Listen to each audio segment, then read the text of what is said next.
বোলপুর করতে মজা, চলে এসেছি বোলপুর সোজা। তো আজকে রয়েছি বোলপুরে চলে এসেছি একদিনের ট্যুর অর্থাৎ ঘুরতে। আর যেখানে আমাদের রবি ঠাকুর রয়েছে, তো পুরো ঘুরবো, পুরো ভিডিওটা দেখতে থাকো। আর প্লিজ একটা লাইক, একটা কমেন্ট, একটা না, টোটাল ভিডিওটাতে একটা বলিনি, সবাই যারা দেখছো তারা সবাই করবে। আর যেখানে যেখানে আমার ভুল আছে তোমরা অবশ্যই বলবে যে দাদা এখানটা ঠিক করতে হবে, আমি ঠিক করে দেবো। চলো বোলপুর ঘুরি ভরপুর।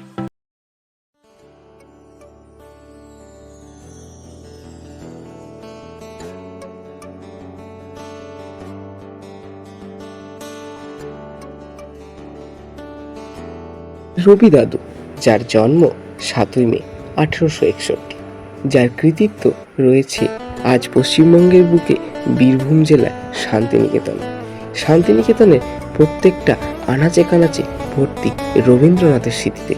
তার কৃতিত্ব আজও অপরিসীম।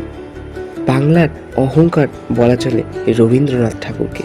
তিনি এই শান্তিনিকেতনে বসেই রচনা করেছেন কত কবিতা, উপন্যাস, নাটক, প্রবন্ধ, চিত্র, তার শেষ নেই। গল্পও করেছেন অনেক। গীতাঞ্জলির মতন উপন্যাসও তিনি রচনা করেছেন এই শান্তিনিকেতনের বুকে বসে।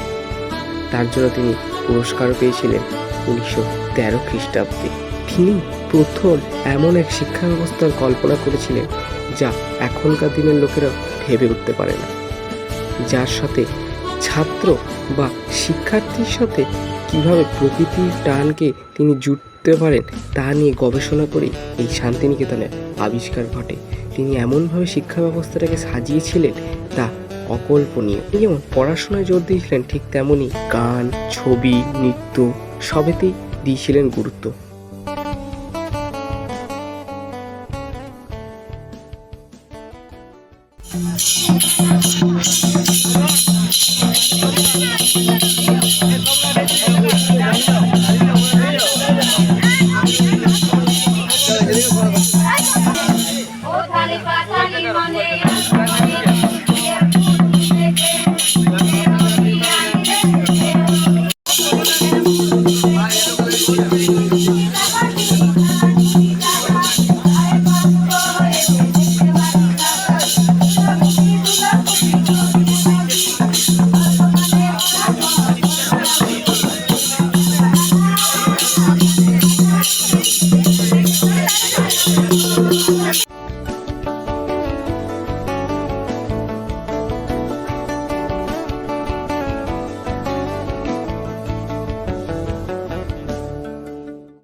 ভাবে তার স্মৃতি ছড়িয়ে আছে শান্তিনিকেতনের বুকে, যা আজও গেলে অনুভূতির শিহরণ জাগিয়ে তোলে বারে বারে।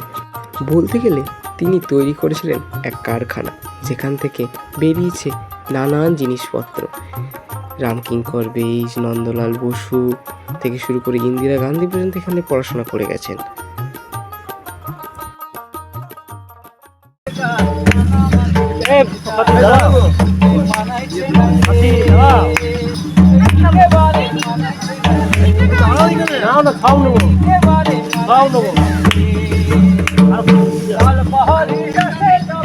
আবার সত্যজিৎ রায়, তিনিও তাই।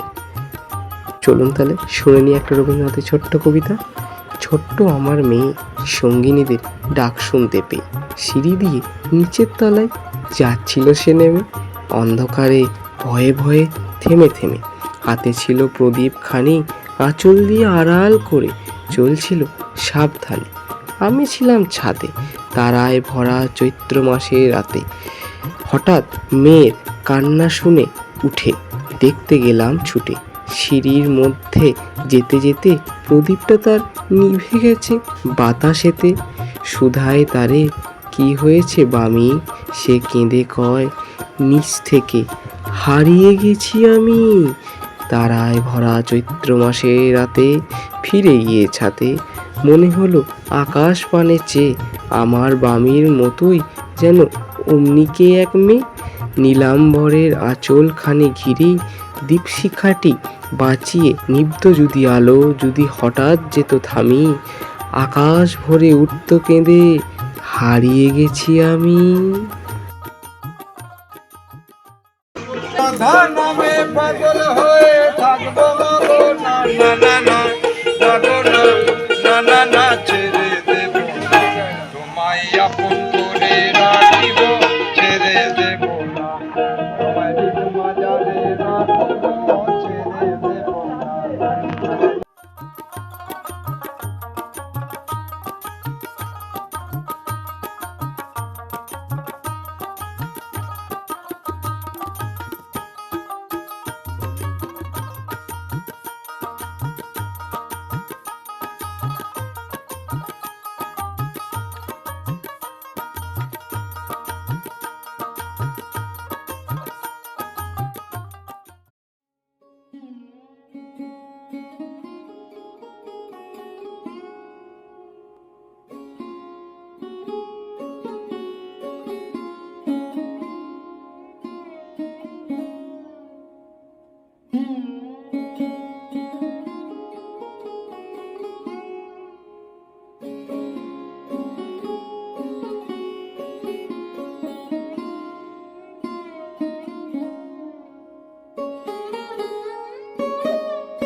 তার বিভিন্ন কৃতিত্ব সৃষ্টি হয়েছে এই শান্তিনিকেতনের বুকে।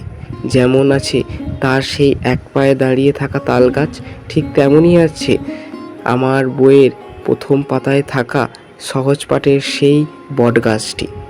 আবার ঠিক তেমনই গীতাঞ্জলি তৈরি হয়েছিল যে ঘরে, সে ঘরও আজ বর্তমান এখানে আছে নন্দলাল বসুর মিউজিয়াম পর্যন্ত।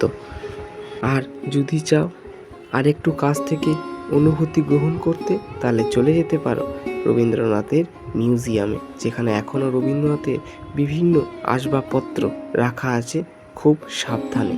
আছে রবীন্দ্রনাথের পিতার উপাসনা স্থল, যা আজও উপাসনা স্থল হিসেবে রয়ে গেছে। আছে সেই ছাতিমতলা, নেই কি এই শান্তিনিকেতনের বুকে? তাই হে রবীন্দ্রনাথ, তুমি থেকো আমাদের হৃদয়ে, বুকে, মাঝে। সেই যে বটগাছ মনে পড়ে সবাইকে?